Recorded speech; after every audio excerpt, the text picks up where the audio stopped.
Bueno, a continuación, mientras completan el formulario, vamos a escuchar a Conrado Maderblanco, Managing Director, vos lo sabés pronunciar mejor, de Wolox. Así que vamos con Conrado. ¿Estás ahí? Hola. Hola, ¿cómo va? Hola, muy bien. ¿Vos, Conrado, cómo estás? Todo en orden, por suerte, muy contento de estar acá. Qué bueno, me alegro. Bueno, te dejamos con la audiencia para que nos cuentes qué tenés para decir hoy.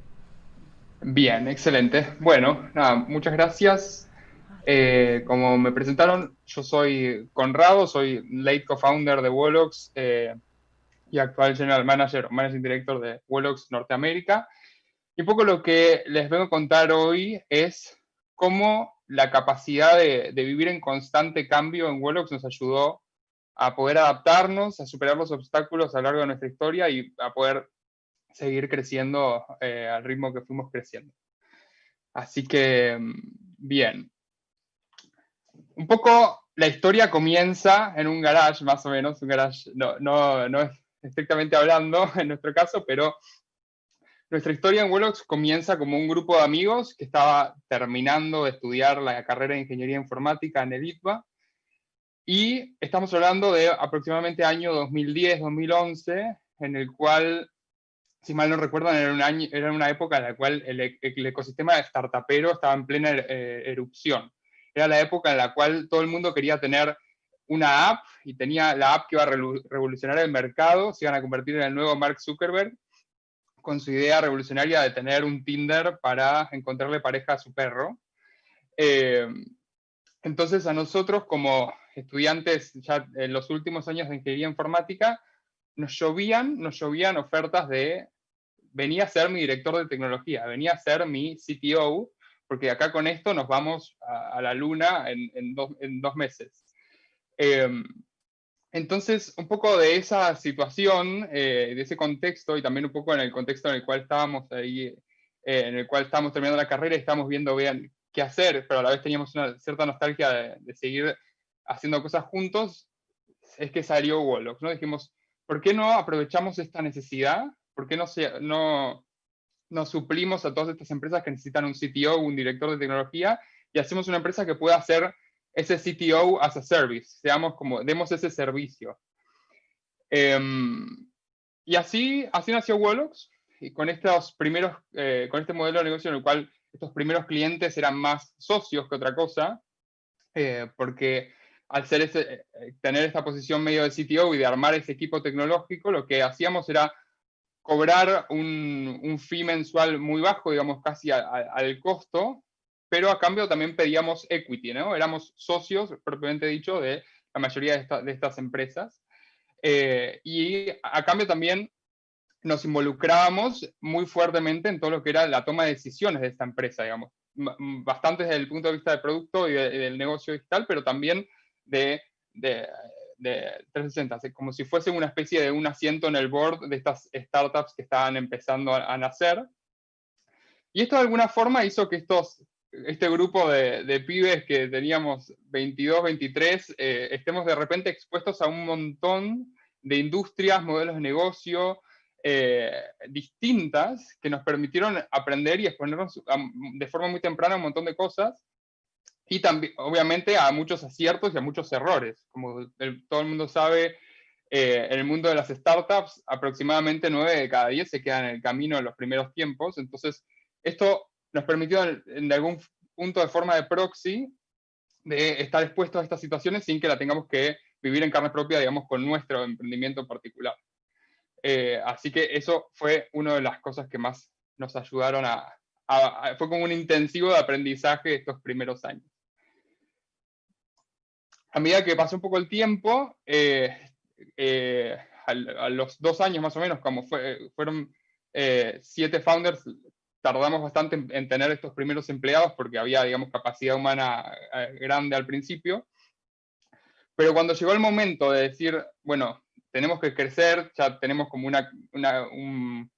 un streamline de clientes lo suficientemente grandes como para que podamos empezar a crecer, nos encontramos con uno de los problemas que tienen la mayoría de las startups cuando están creciendo, que es de dónde voy a sacar a gente, de dónde encuentro talento bueno que tenga, y cómo los tiento para que se sumen a esta startup cuando seguramente tengan un montón de oportunidades que probablemente paguen mejor o que tengan escalas o desafíos técnicos distintos, como yo que sé, irte a un Mercado Libre, un Despegar en esa época era una de las que más atraían talento de nuestro rubro, o incluso por ahí afuera, ¿no? Con irte a Google o alguna empresa de ese estilo. Y un poco ahí lo que dijimos fue decir, bueno, vamos a lo conocido, somos todos de Litva, vayamos a buscar a esta gente que ya la conocemos, vivimos, alguno cursó alguna materia con ellos, sabemos, los vimos en acción, ¿no? Sabemos que son buenos y que están alineados un poco a lo que nosotros queremos construir y va a haber buena dinámica más social. Y un poco la propuesta de valor que encontramos fue decir, ofrezcámosle a esta gente un lugar en el cual se sienta que están construyendo algo propio también, ¿no? Como que no sean un empleado más.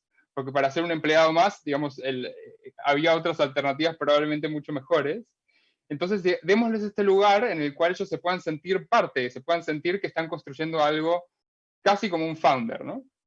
Eh, y bueno, eso tuvo cosas buenas, ¿no? En el sentido de decir que tuvimos un equipo muy comprometido los primeros años y era un grupo muy unido porque, como les decía, estaban nos conocíamos entre todos, habíamos compartido algunas materias, algunos no, pero sabíamos, había relación personal entre todos, lo cual hizo que esos primeros procesos de selección sean exitosos porque, digamos, no había mucha incertidumbre en el camino, pero también tenía sus cosas malas, ¿no? Porque en algún punto éramos todos iguales, había muy poca diversidad en ese equipo, éramos todos cortados con la misma tijera, informáticos de Litva, y había muy poca diversidad, e incluso me acuerdo en esa época, por ejemplo, antes de ofrecerle una oferta a alguien, se exponía internamente decir, tipo, che, le vamos a ofrecer a que sume a alguien, a Pepito, a Wolox. Algunos están en desacuerdo, y si había 3 personas que decían, para mí no, porque, no sé, no me cierra, no se avanzaba. Entonces era como casi un grupo muy cerrado. Incluso teníamos a veces una imagen casi de secta, ¿no? Sobre todo por ahí en el ITBA, los que estábamos todavía terminando de cursar la carrera, porque éramos ese grupito que iban y venían todos juntos, hablaban, estaban como encandilados con el trabajo, hablaban todo bien, y claro, eso hacía que algunos quisieran pertenecer, pero a la vez otros decían, tipo, ¿qué es esto, no? ¿Por qué están tan lavados el cerebro? Y era como un arma de doble filo.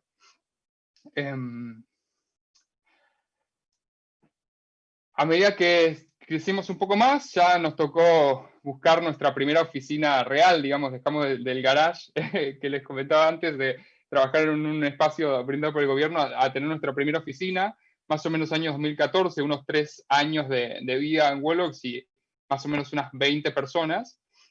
Y acá llegó el momento en el cual dijimos que tenemos que cortar un poquito con estos temas que les comentaba antes de la poca diversidad, y empezamos a sumar los primeros perfiles no ingenieriles y no ITBA, ¿no? Porque, por ejemplo, necesitamos empezar a establecer otras cosas más que ingeniería, ¿no? Como, bueno, establecer un proceso comercial y gente que sepa de eso, más allá de lo que podamos haber investigado nosotros, o gente de recursos humanos y eso empezó a hacer que se nos abra un poco la cabeza y empezar a bajar a tierra los primeros procesos, como, bueno, cuál va a ser el proceso de selección, ya que ahora no nos vamos a basar tanto en lo que en lo que conocemos, cuál va a ser el proceso de training de esas personas que se metan, porque ya no estamos seguros de lo que aprendieron en la facu, no, porque no cursamos esas materias, cómo va a ser la evaluación de performance, porque ya había gente que ya llevaba un tiempito en la empresa y quería ver, digamos, cuál iba a ser su feedback, si iba a tener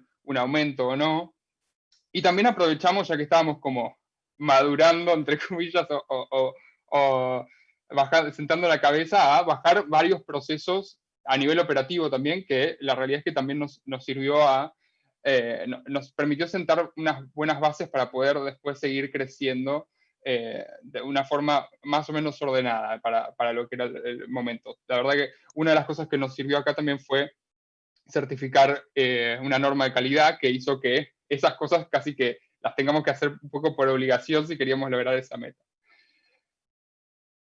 Y más o menos en esta época es que se vinieron uno de los primeros cambios. Un poco lo que nos dimos cuenta acá es que no era fácil crecer, las cuentas financieras eran un poco complicadas con el modelo de negocio que teníamos, ¿no? Porque, digamos, como les decía, lo que cobrábamos era casi lo justo para suplir los costos, y después todo lo que tenía que ver con la parte accionaria era complicada, no tenía liquidez financiera, ¿no? No podíamos hacernos de ese dinero si queríamos tan fácil como para poder invertirlo en seguir creciendo.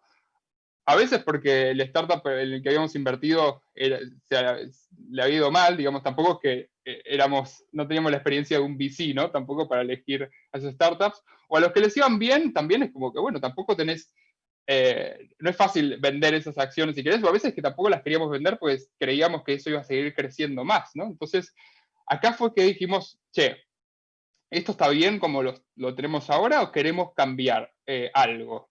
Y un poco lo que hicimos fue decir, ¿qué es lo que queremos lograr a futuro? ¿No? Esta fue una de las primeras veces que recuerdo que nos sentamos a decir eso, ¿no? Como, ¿cuál es el horizonte de lo que queremos lograr? Y también fue un episodio muy lindo porque fue uno de los primeros en los cuales nos sentamos entre todos, digamos, no solamente los founders, sino algunos de los primeros empleados o personas que veíamos más alineados al proyecto a largo plazo de Wellox, es decir, pensemos entre todos qué es lo que queremos lograr de esto, ¿no? Y un poco ahí la conclusión a la que llegamos fue de que lo que queríamos era poder aportar valor desde lo que hacíamos a la mayor cantidad de gente posible, y para eso necesitamos una escala más grande y apuntar más alto. Entonces ese modelo de negocio que teníamos no nos iba a facilitar mucho esto, ¿no? Entonces ahí es que dijimos, bueno, mantengamos esto porque es como un valor diferencial y es como nuestro ADN, ¿no? El hecho de ser aliados de los startups y tener como ese mindset de startupero, pero también empecemos a trabajar de una forma un poco más tradicional con otros emprendimientos o con startups con los que por ahí no tengamos interés de ser socios. Y en este momento, más o menos también, ya cuando empezamos a tener cierto renombre en Argentina, ya teníamos como esa fama de ser los pibes locos que hacen cosas innovadoras y ágiles y disruptivas en el ecosistema local. Nos dimos cuenta porque nos empezaron a buscar empresas de este tipo, como Mercado Libre y IBM, que ya no éramos atractivos solamente para empresas como startups, sino que también para estas empresas un poco más asentadas, con un mindset digital, habían nacido, digamos, en la era digital, pero ya tenían cierta estructura, ¿no? No eran una startup con un equipo de founder que daba todo por su proyecto y había mucha unión en ese equipo, sino que ya era una empresa, ¿no? Con cada empleado con sus intereses, sus proyectos. Y éramos interesantes para ellos, ¿por qué? Porque nosotros éramos como ese equipo startupero que podían meter en su empresa para sacar adelante esos proyectos medio satélites que ellos tenían, que eran importantes, que querían sacar adelante, pero que no eran tan prioritarios como por ahí el core de su negocio, para el cual tenían asignado su equipo interno. Entonces, nosotros veníamos a ser como los intrapreneurs de estas empresas, a decir, ok, hagamos este kickoff de este proyecto, lancémoslo y veamos cómo camina, y después, de última, vamos transicionando, trabajamos un poco en conjunto, después lo sigo yo y vos agarras otro desafío nuevo. Entonces, era como un win-win muy interesante, porque nada, nosotros una de las cosas que más valoraban y que siguen valorando es desde nuestra mindset y desde nuestro ADN casi startupero, nosotros teníamos como esta noción de somos parte del equipo, o sea, no son un cliente, somos sentíamos el equipo muy propio, ¿no? Con lo cual, esta historia, digamos, este ADN que manteníamos, pero habiéndolo podido iterar, meter ese cambio, decir, ok, ya no trabajamos estrictamente con estos startups, porque no nos permite llegar a los objetivos que queremos a nivel expansión, fue un acierto, casi de casualidad, pero también porque tuvimos esa flexibilidad de decir, ok, cambiemos, tipo, ya no somos esto y ahora somos esto otro, que es parecido, pero no es lo mismo, pero está bueno, ¿no? Y acá seguimos creciendo, ¿no? Acá vinieron más y más cambios, ¿no? Porque a medida que fuimos creciendo, nos dimos cuenta que esa primera oficina que les conté hace un rato que habíamos ideado para 2, 3 años, para la cual habíamos invertido un montón de plata para poder adaptarla a nuestras necesidades, que tenga los colorcitos de Wolox, todo, de repente nos quedó chica en un año, y tuvo que salir a buscar a otra oficina en tiempo récord, ya casi con 50 personas. Y acá nos pasó que empezamos a tener los primeros problemas a nivel culturales internamente, ¿no? Como que de repente nos dimos cuenta que, claro, ya teníamos un número, éramos más o menos 50 personas, y ya no éramos ese grupito de amigos que trabajaban juntos, que todos se conocían entre todos y había confianza entre todos y estaba bien, digamos, ¿no? Como es imposible pensar que un grupo de 50 personas todos se conocen y tienen confianza entre todos y todos saben que si yo hago un chiste de este calibre a todos le van a caer bien o a alguien le va a caer mal, entonces me tengo que cuidar.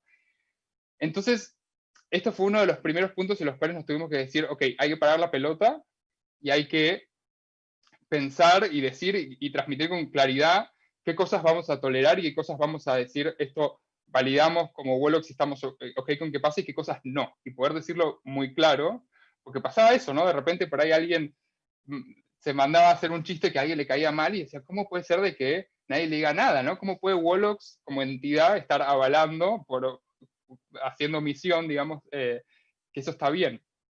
Entonces, nada, fue un momento en el cual, fue el primero en el cual nos tuvimos que poner firmes y como parar ahí ese carro, pero también fue un punto en el cual dijimos, ok, ¿cómo hacemos que esto pase sin perder como esa esencia que tenemos, en la cual, deep down, digamos, en el fondo, lo que siempre quisimos nosotros es que cada uno pueda eso, sentirse parte de Wolox y que pueda construirlo como uno más, como cualquiera pueda aportar y construir, y que también pueda sentirse y expresarse como uno es, ¿no? Como ser el individuo que uno quiere ser como es en Wolox y que nadie lo juzgue, nadie se sienta mal por eso. Entonces, este fue un punto clave en el cual dijimos, bueno, tenemos que incentivar y tenemos que impulsar distintas actividades en las cuales la gente, nada, se sienta parte, se comprometa, encontremos esas dinámicas que puedan hacer que el equipo se mantenga unido, démosles oportunidades a la gente a conocerse, porque ya no se conocen todos, porque no vienen de cursar, digamos, toda la carrera igual, y acá, digamos, en las imágenes ven algunos ejemplos como, por ejemplo, che, hay una pared que está muy blanca, pintémosla, ok, dale, pintala, diseñalo, veamos que está ok con los lineamientos o con la marca y pintémosla, o, che, hay gente que no se conoce mucho, bueno, hagamos un viaje y hagamos viajes 2 veces por año para que nos conozcamos todos o sea, una escapada de fin de semana, ¿no? Para que haya dinámicas distintas y no solamente estrictamente laborales, o que puedas tener oportunidades de conocer a gente que no esté dentro de tu área, o hacer, digamos, iniciativas medias tontas como decir, ok, este viernes todos nos venimos de traje, es el Formal Friday en vez de Informal Friday, y nada, eso, descontracturar un poco, romper un poco el molde del día a día y que la gente se divierta y que le den ganas de venir a trabajar, porque además de estar produciendo y aprendiendo, se divierte, ¿no? Como ve tiene un salario emocional importante por venir a trabajar. Denme un segundo, me tomo un poquito de agua. Bien. Ya sobre 2015, más o menos,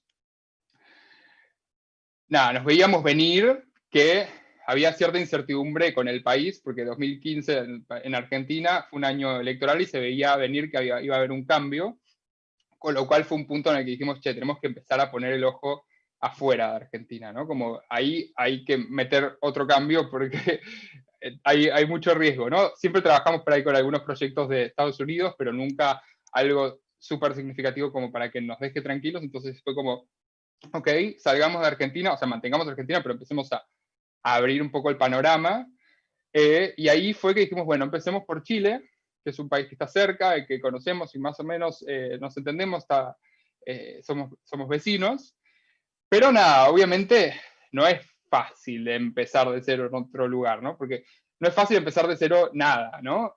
Pero uno no se da cuenta la ventaja de local que tiene hasta que no la tiene, ¿no? Porque mal que mal uno de donde es, tiene contactos, tiene cierta noción de qué empresa está buena trabajar y qué empresa no, de dónde hay buen talento, siempre tenés el tío del primo que conoce a alguien, y de repente cuando estás afuera, tiende a cero, digamos, ese tipo de cuestiones. Así que nada, después de mucho esfuerzo y un poco también apelando a la nostalgia de argentinos relocados que le decíamos, hola, somos de Wolox y tenemos una empresa argentina, está re buena, escúchame. Y con mucha insistencia logramos tener nuestros primeros clientes afuera, que también supusieron, no sabíamos bien a dónde nos estábamos metiendo, yo y digo, haciendo un poco de retrospectiva, porque estos clientes ya sí eran empresas multinacionales grandes, ¿no? Y no era el startup que estaban haciendo, ni esa empresa digital canchera digamos, que más o menos compartía el mismo mindset con nosotros, sino que estábamos de repente pitcheándoles presupuestos millonarios a gente que tenía tantos años de experiencia laboral como nosotros de vida, básicamente, hablándole de la transformación digital y todo, pero era como, ok, bueno, nos estamos metiendo a un mundo nuevo y hay que, de vuelta, cambiar, ¿no? Hay que entender, hay que adaptarse, que acá hay casi que el desafío técnico queda eclipsado versus el desafío político que hay que tener, ¿no? Y entender que hay muchos intereses que juegan de promedio. ¿Quién dentro de la empresa es tu sponsor? ¿Quién no? ¿Quién tiene intereses cruzados? ¿Quién vela por vos y quién no? ¿A quién tengo que convencer para que este proyecto salga bien? Porque, digamos, eso, el desafío técnico era una parte nada más.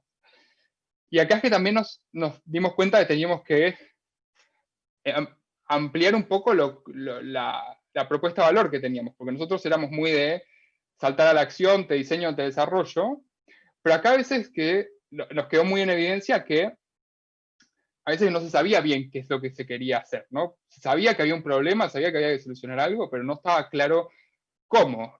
O por ahí sí, pero habían dos opiniones separadas. Había un gerente A que decía hay que ir por acá, y el gerente B que había que decir es por allá. Entonces, una de las cosas que hicimos, uno de los cambios que tuvimos que hacer grandes acá es decir, ok, hagamos una etapa medio de discovery, de entender bien la problemática y llegar juntos al desafío, a la solución a implementar y después implementarla, porque si no, si salíamos directo a la implementación, seguro iba a salir mal porque no iba a estar a la altura de las expectativas, ¿no? Y nada, fue como un punto muy clave el poder darnos cuenta de eso, porque si no lo hubiésemos pasado muy mal, la verdad. Eh, con lo cual, nada, esa parte estuvo acertada. Y ahí, ya a medida que pasaron un poco más los años, 2017, 2016,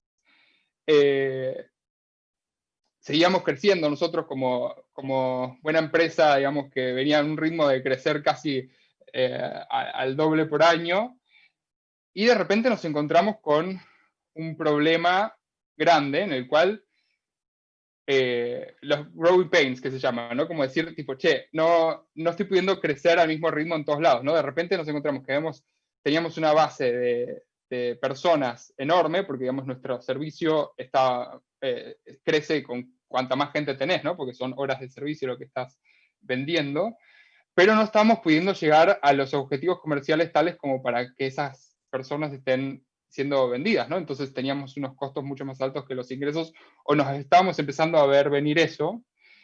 Entonces fue como un momento de decir, ok, pará, porque esto viene mal, y ¿qué hacemos para solucionarlo? Y un poco lo que nos dimos cuenta es que habíamos llegado a ese punto porque estábamos, digamos, con un envión y no estábamos pudiendo cruzar bien toda la data que teníamos, tipo, bueno, cómo viene ese funnel comercial, cómo viene la ocupación, porque no teníamos métricas, estábamos acostumbrados a todos de trabajar con la confianza entre los managers, si crees, pero no estaba asociado esas métricas, ni tampoco había como instancias de chequeo y auditoría para que eso pase. Y entonces, digamos, antes de decir, bueno, listo, nos la ponemos, básicamente hablando en español antiguo, dijimos, ok, hay que parar la pelota y hay que patear el tablero. Y acá un poco, una de las cosas que hicimos más grandes fue reestructurar casi toda la empresa, básicamente. Fue como que okay, el área comercial ahora funciona así, con estos roles definidos de esta forma, y ustedes hacen esto, y estos son los objetivos a corto plazo para poder llegar a estos a largo plazo. Vos mantenés el rancho andando y que no se prenda nada a fuego, y esto es así, y cambiamos porque si no, no avanza, ¿no? Como que si no hacemos algo al respecto, esto tiene los días contados. Y spoiler alert, afortunadamente ese cambio fue acertado, nos fue incluso mejor de lo esperado, al punto de que nos encontramos de repente teniendo clientes en Chile, pero también en Colombia, en México y cada vez más en Estados Unidos, con clientes mucho más complejos, como los que les conté antes, que ese había sido el primero, pero de repente teníamos 5 así. Y este tipo de clientes también necesitaban cierta atención distinta, ¿no? No los podíamos a todos servir de forma remota, o por lo menos no en esa época no lo creíamos posible. Entonces teníamos a ese core team relocado en ese país, ¿no? Para poder estar cerca del cliente, poder leer las internas, poder ver si las cosas que estábamos haciendo estaban funcionando o no. Con lo cual teníamos ese equipo súper desperdigado, con varios desafíos, ¿no? Porque una de las cosas que era como, bueno, ¿cómo incentivamos a la gente que se quiera ir a vivir a otro país, por más de que capaz no sea el país que está eligiendo vivir, ¿no? En una Argentina por ahí un poco más tranquila de lo que estamos ahora, ¿no? Y cualquiera tiene ganas de irse. Entonces ahí lo que dijimos fue como, ok, hay que incentivar a la gente que se vaya, hagamos políticas de relocación que hoy las vemos y son absurdas a favor del Woloxer, ¿no? Como para que tenga ganas y que le convenga irse.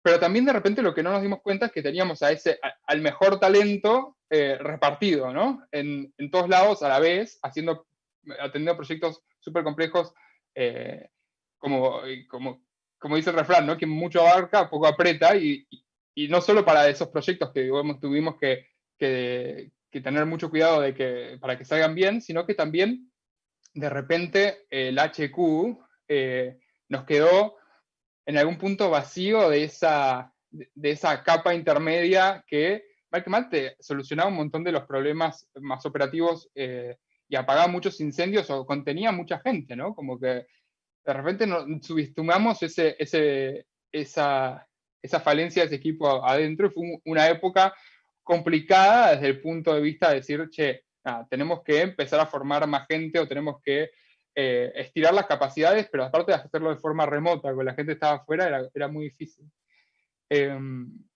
Así que fue una época difícil, pero que hubo que adaptarse. Y ya en 2018, más o menos, cuando dijimos, ok, bueno, esto viene bien, va mejorando, pudimos solucionar esos otros problemas con estos primeros clientes afuera, dijimos, bueno, hay que establecernos un poco más en estas regiones y empezar a tener equipo local, ¿no? No podemos tener a todas las personas relocadas infinitamente, pues también esta gente quería volver a su casa, ¿no? Le habíamos dicho, che, andate por 3 meses, 6 meses, ¿no? A vivir para siempre. Pero claro, teníamos que hacerlo rápido. Y así, en 6 meses, de repente teníamos 50 personas contratadas en Colombia, 20 en Chile, 5 en México. Un crecimiento, digamos, que en Argentina nos había tardado o tomado varios años y que habíamos hecho súper meticulosamente con personas que ya conocíamos, como les comenté al principio de la charla. De repente lo hicimos en un instante acá. Y adivinen si eso salió bien, digamos, ¿no? Como que claramente hubo cosas que no. Y nada, claramente ese crecimiento, digamos, así tan explosivo, tiene sus issues, ¿no? Como que había problemas comunicacionales, además de todo, porque también eran personas de otro país, con otras costumbres, digamos que por más de que seamos todos hermanos latinoamericanos, tenemos nuestras distintas costumbres, nuestras distintas formas de comunicarnos, y hubo que adaptarse muy bien a eso. Me recuerdo muy bien un caso muy puntual que ilustra esto que estoy diciendo, es, por ejemplo, el Día de la Mujer, que en Colombia, el Día de la Mujer, se estila regalar una rosa, una flor a las mujeres y decirle, digamos, feliz Día de la Mujer, gracias por ser mujer. Mientras que acá en Argentina nosotros vivimos el Día de la Mujer desde otro lugar, ¿no? Como quizás con una deconstrucción social un poco más alta y casi que es un día de reconocimiento a la lucha por la igualdad, ¿no? Entonces, siempre nos habíamos movido en esa línea nosotros, pero nos encontramos con que en Colombia la gente decía tipo, che, ¿qué está pasando? Acá vienen estos argentinos a cambiarnos la tradición. ¿Cómo puede ser? Yo le quiero regalar una flor a mi compañera. Entonces fue como, bueno, a ver, entendamos qué está pasando, ¿no? Como, y pongamos un punto de intermedio en el cual podamos respetar las tradiciones, pero también ser fiel a nuestras convicciones personales, ¿no? No dar ese otro ser. Y entender, digamos, que habían esas diferencias, pero estaban bien. Conrado. Sí. Sí, te interrumpo para hacerte un par de preguntitas y ya ir cerrando con el tema, ¿te parece? Ya cierro, ¿eh? Dale, sí, ya cierro. Dale, te hago estas preguntitas mientras, así las respondes. Pregunta Martín, ¿qué tecnologías recomendás saber para trabajar en Wolox? Mirá, nosotros trabajamos principalmente con para lo que es backend, con Node y Java. Hemos trabajado, digamos, con algunas otras tecnologías como Ruby y demás, pero hoy nos estamos más enfocando en todo lo que es el stack de Node. Y para lo que es frontend, Angular y React principalmente. Y en mobile trabajamos bastante con React Native, algo de nativo también, pero principalmente hoy React Native. Bien, buenísimo. Y por otro lado, Roberto pregunta, ¿cómo hicieron en Wolox el cambio del enfoque comercial para poder buscar nuevas relaciones en un país sin conocer a nadie? Bien, ahí lo que hicimos fue cerca de la rota, ¿no? Como, y barrer muy bien las redes, en particular por ahí LinkedIn, y buscando como grados en común, ¿no? Es decir, bueno, busquemos eso, argentinos que estén en posiciones de toma de decisión afuera o que hayan ido a las mismas universidades de nosotros o que tengan algo en común, ¿no? Alguien que lo conozca, que te pueda presentar y de esa forma como bajar un poco esas barreras de entrada y decir tipo, che, hola, tenemos esto en común, sentémonos a charlar y te cuento, ¿no? Y ir como un afán muy de sentémonos a charlar y ayúdame, no te quiero vender. Porque eso como que siempre levanta un poco las barreras, ¿no? Entonces, de ese lado, charlar, contar y siempre la gente se muestra muy dispuesta a ayudar, sobre todo por ahí si caes en simpático, es como, bueno, dale, sí, yo conozco a alguien que puede resultarles interesante, te hago una intro, o bueno, mi equipo también puede ser, y de esa forma como ir tejiendo como esas redes de a poquito, pero nada, es como muchas horas, mucha insistencia, ¿no? Y cada rotez. Bien, buenísimo. Bueno, te agradezco mucho, Conrado. Lamentablemente ya tenemos que cerrar porque tenemos poco tiempo y tenemos muchos oradores. Coder House.